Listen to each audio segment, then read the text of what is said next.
Hello and welcome, friends. My name is Forenci. Today we're going to just jump right into a first impressions video of Hell Let Loose, a game that I am extremely excited for. Hell Let Loose is a soon-to-be early access realism-based World War II shooter along the lines of Squad or Red Orchestra. Its focus is on tactical realism, but it does allow for some reprieves from realism, just honestly for the sake of gameplay. The game adds value to your life by making respawning and returning to battle a somewhat lengthier experience, but this isn't a downside. Really, it goes to try to value and show you the importance of your life in the game, which is a good thing. The game forces you to think tactically about your decisions. It emphasizes teamwork over individual play, and rewards players and squads who make strategic decisions instead of just running in blindly and hoping for the best. Hell Let Loose is a true combined arms operation game. Currently, it incorporates armored gameplay, or tanks, and infantry and artillery. So I want to jump into the mechanics of Hell Let Loose. Hell Let Loose, again, as I mentioned, it's largely focused on realism, again, with some exceptions, just for the sake of keeping things fluid and fun. The movement in Hell Let Loose it's slower and more realistic, and I think some people might say this is clunky, but again, it's not. We get used to sometimes playing more arcade action oriented games. We think, oh, I should be able to stop on a dime, I should be able to strafe instantly, but it's not how human movement works. There's momentum and there's other things to consider. No, you can't just snap down, aim down sights instantly like you can in games like Call of Duty. There's the period of actually bringing it up to your eye level, and so that is something to kind of think of, is the movement, and sometimes things that maybe we get used to in traditional more arcade shooters, they're not there. But I don't consider it myself to be clunky. It's something that's different. Now, there are sometimes elements in this game where you can be moving around and you'll hit stuff and you're like, well, that doesn't really make sense. The vaulting mechanics are still work in progress. Definitely needs some work, but overall, I think it's pretty good. The game itself, in terms of mechanics, it's essentially focused on squads and having a commander to capture sectors in an orderly manner. This game mode is usually referred to as advanced and secure. Something that you see like in Squad is pretty common, where you kind of have to take a capture point in a kind of linear order. You can't just jump to the back line and capture that point. So it's not necessarily like Battlefield Conquest, where you can kind of pick and choose wherever you want to be on the map, as long as there's no necessarily linear order to it. It's more of just you have to take the first point, and in order to take this point, you have to take the next point. And it does this, again, to make sure, this is, creating natural zones where you're fighting it out with the enemy. If you have to take everything kind of in a linear fashion, then that means it kind of forces the fights. And I will say the fighting in the gameplay it's really fun at times. It gets really intense. So one of the things that Hell Let Loose does to kind of further focus the fighting is it uses something called strong points. So normally when you enter a sector or an adjacent sector to the capture area, your squad can actually start to take it. However, the thing that kind of makes this more interesting is Hell Let Loose uses something called strong points, where if you enter them, you get a pretty big bonus to the capture speed or kind of capture power of that sector, which again means that having a small group of soldiers on the strong point can potentially capture a point quicker than having a larger force, which is, again, something that's kind of really interesting. The idea that a small squad or two can make a really big impact on the game if you're getting on the strong point, you're getting in the right spot, you're really fighting for that ground, which is really cool. And one of the things that it can be kind of hit or miss, I think, for some people is there is a lot of running in this game currently. Now, I believe the idea is eventually that they will add transports and things like that, but there are some mechanics in the game to actually help you to avoid running, and with good team play and good discussion and strategy between your teams, this can actually make a huge difference. And this is essentially the mechanics known as garrisons and outposts. So garrisons and outposts, they kind of, again, they facilitate you spawning closer to the action. Normally you can spawn only at the HQ, so there's 3 HQ points typically on a map. You can only spawn at those unless you get garrisons and outposts up.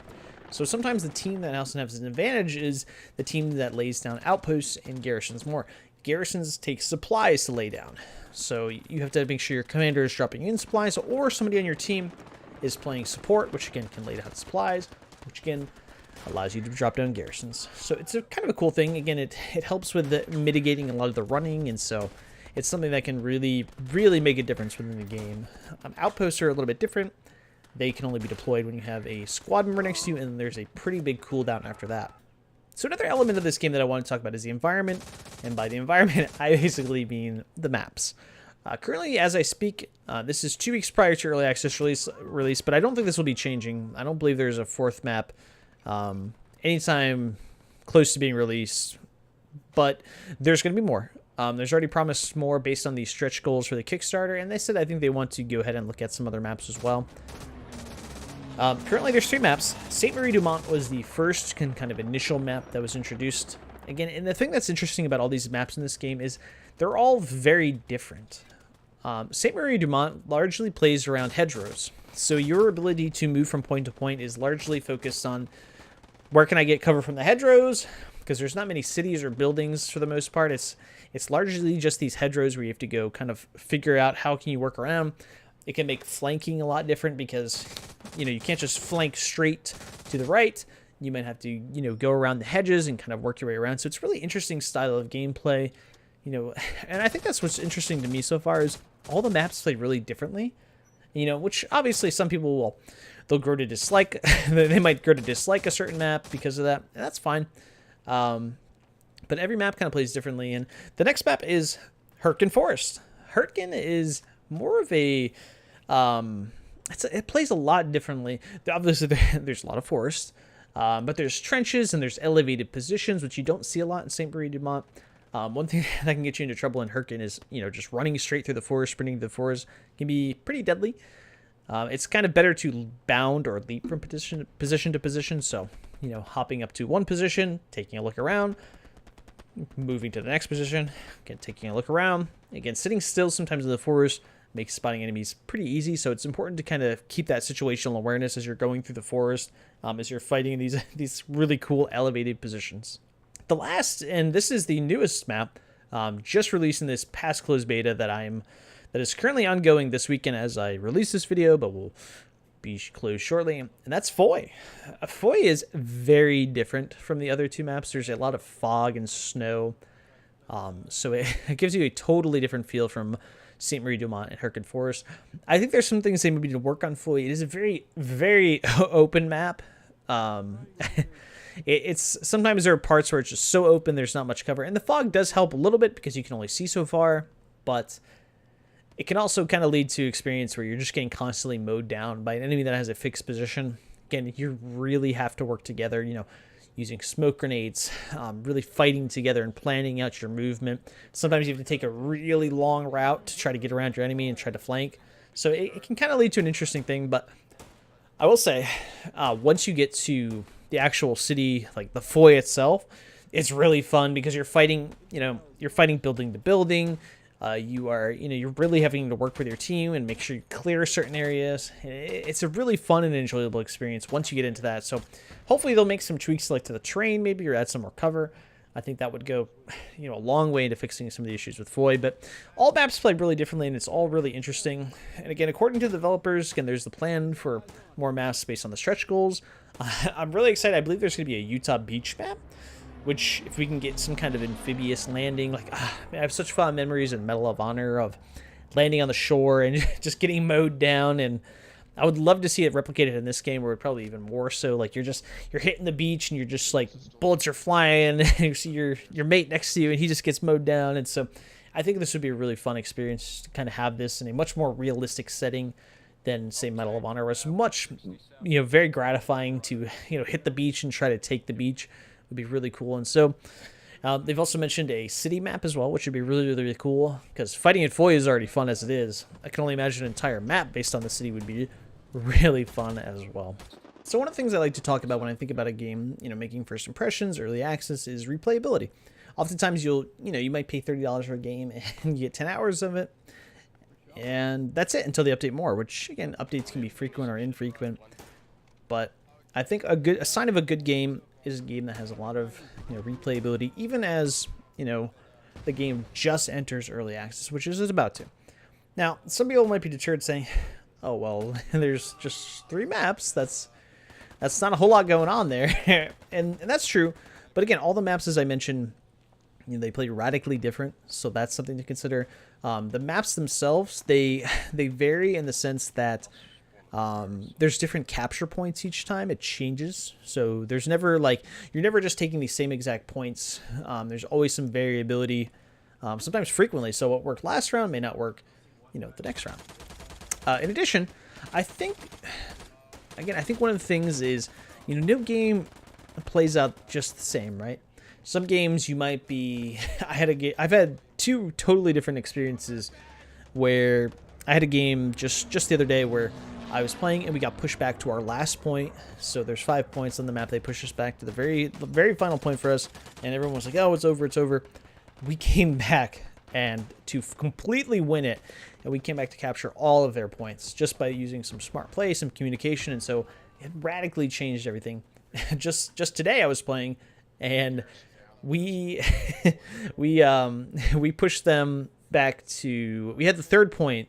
Again, which you need 3 out of the 5 points to win it. We had the third point the entire game, just about. We captured at the beginning of the map, and an hour and 50 minutes later, the game has a limit of 2 hours. An hour and 50 minutes later, they captured it. So literally the final 10 minutes of that game, they captured the point, stole the win from us because we were too focused on trying to capture that 4th point, which we didn't even need to. And we got arrogant, and so they ended up taking it from us. And that's something that's so cool and just adds to that replayability. Likewise, there's a lot of different roles in the game. So you can play, you can play medic one round, you can play sniper, you can play armor, you can play recon, you can play the commander. It's just there's so much variability in that factor, and in that way. So I don't think there's going to be a lot of boredom here. I think there's going to be a lot of interesting and varied roles to kind of keep you on your toes and to just mix it up. So hopefully that'll be something that'll add to the replayability for you, even with limited maps. So I think one of the areas for me that I always like to think about for an early access game is, its updates and its future. And they've already promised a lot of new gameplay with, their stretch goals, and they said they continue to, they're going to add new theaters, new armor, new vehicles, new weapons. So I think that's really cool. I think the basic mechanics of the game are in place. One of the area of concerns and I probably need to do a little bit more research, but initially they had mentioned there's going to be this kind of meta to the game, and there's currently 3 resources in the game that you get naturally by taking these kind of linear points, and it's munitions, I think manpower, and fuel. And originally, when they talked about this game, capturing, there's going to be some options to capture different sectors. They found out pretty early, based off the, I think the early alpha of the game, that this didn't work great because, you had 5 people fighting in one sector, you had like 5 people fighting in another, and so it really limited the kind of concentration and the fighting, which, is a real concern. And so I'm not just trying to say this is not an issue, but I'm hoping that they can bring back this kind of meta, this focus on, bigger tactics involved, like, hey, if we get this munitions sector, if we can take this from them, that means we can have more artillery, which again, artillery can play a really big role in the game. It can do a lot of damage, versus, hey, like, we have some people on the team that are really good, armored players. They're really good with tanks. We should really go ahead and capture these fuel depots early so we can get our tanks in. Just an example.